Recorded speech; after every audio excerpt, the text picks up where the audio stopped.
ओम त्र्यंबकं यजामहे सुगंधिं पुष्टिवर्धनम् उर्वारुकमिव बंधनान् मृत्योर्मोक्षीयमामृतात्। यह महामृत्युंजय मंत्र है। अक्सर आप महामृत्युंजय का 1.25 लाख अनुष्ठान कराते हैं। कोई 51,000, कोई 21,000 महामृत्युंजय मंत्र का अनुष्ठान व्यक्ति कराता है। लेकिन सबसे बड़ी समस्या यह भी है कि आप उसी समय यह काम शुरू कराते हैं जब आप डेथ बेड पर होते हैं, यानी मरने की तैयारी है तब करते हैं। लेकिन चमत्कारिक महामृत्युंजय उस समय आपकी रक्षा करता है।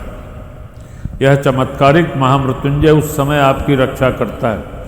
महामृत्युंजय पर इतना शोध हुआ है, इतना रिसर्च हुआ है इस मंत्र पर, यहाँ तक कि अस्पतालों में इस मंत्र का उच्चारण करा करके रोगियों को आरोग्य प्रदान किया गया है बहुत सारे अस्पतालों में।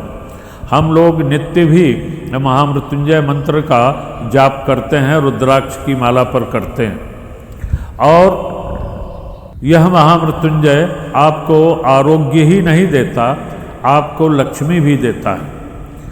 लक्ष्मी की भी कृपा महामृत्युंजय से होती है, क्योंकि शिव शक्ति दोनों ही सम्मिलित हैं।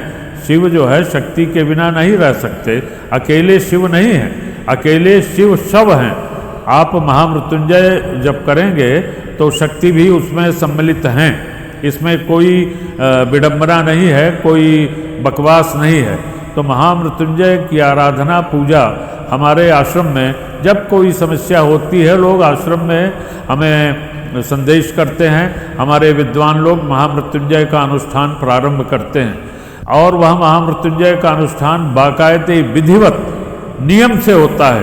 कोई भी ब्राह्मण हमारे यहाँ महामृत्युंजय करने वाला पान खाने वाला नहीं होता, गुटखा खाने वाला नहीं होता। उसकी जिह्वा सदा पवित्र होती है। ये पान खाना और ये चीज़ें से जीभ हमारी अपवित्र हो जाती है।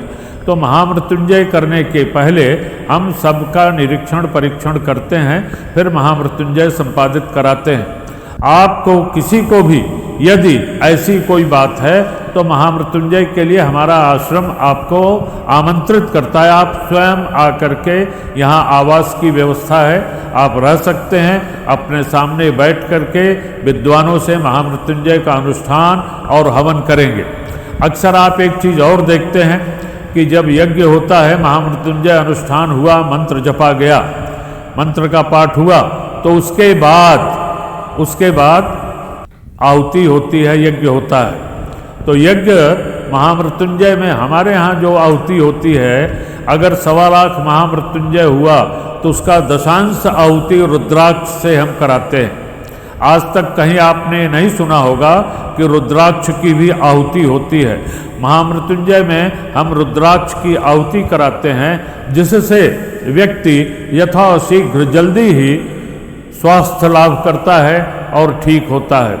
और परिवार, पूरा परिवार, हम तो ये कहेंगे कि अगर कोई बीमार नहीं है तब भी हर परिवार को वर्ष में या 2 वर्ष में या 3 वर्ष में एक बार महामृत्युंजय का अनुष्ठान अपने परिवार के लिए, अपने परिवार के स्वास्थ्य के लिए, अपने परिवार की सफलता के लिए भगवान शंकर के महामृत्युंजय का अनुष्ठान कराते रहना चाहिए।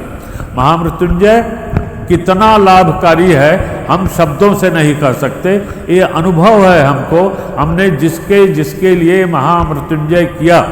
यहाँ तक कि महामृत्युंजय भगवान शंकर भूत भावन प्रलयंकर हैं। कोई भूत प्रेत पिशाच भी अगर आपके परिवार में है, परिवार में आपको परेशान कर रहा है, तो भी महामृत्युंजय से वह सदा दूर हो जाता है। इसलिए महामृत्युंजय के लिए हम आपको सभी को कहेंगे कि वर्ष में 2 वर्ष में एक बार महामृत्युंजय का अनुष्ठान अवश्य कराइए। और जब महामृत्युंजय होता है तो साथ ही साथ रुद्राभिषेक भी होता है, नित्य रुद्राभिषेक होता है। और सामग्रियां अलग अलग होती हैं रुद्राभिषेक की, उससे रुद्राभिषेक होता है। इसलिए हम आपको सभी को ये सजेस्ट करेंगे कि महामृत्युंजय आपके स्वास्थ्य के लिए पहले से ही कराइए, जिससे बीमार ही न हो। अब बीमार होने पर अगर महामृत्युंजय कराते हैं तो ये मतलब की बात हो गई, पहले ही कराइए कि हमें महामृत्युंजय का अनुष्ठान करना है। जैसे भगवान सत्यनारायण की कथा आप सुनते हैं, ठीक है, महीने में एक दिन सुनते हैं, तो साल में एक बार महामृत्युंजय का अनुष्ठान होना चाहिए। बोलिए भूत भावन प्रलयंकर भगवान शंकर की जय। हर हर महादेव।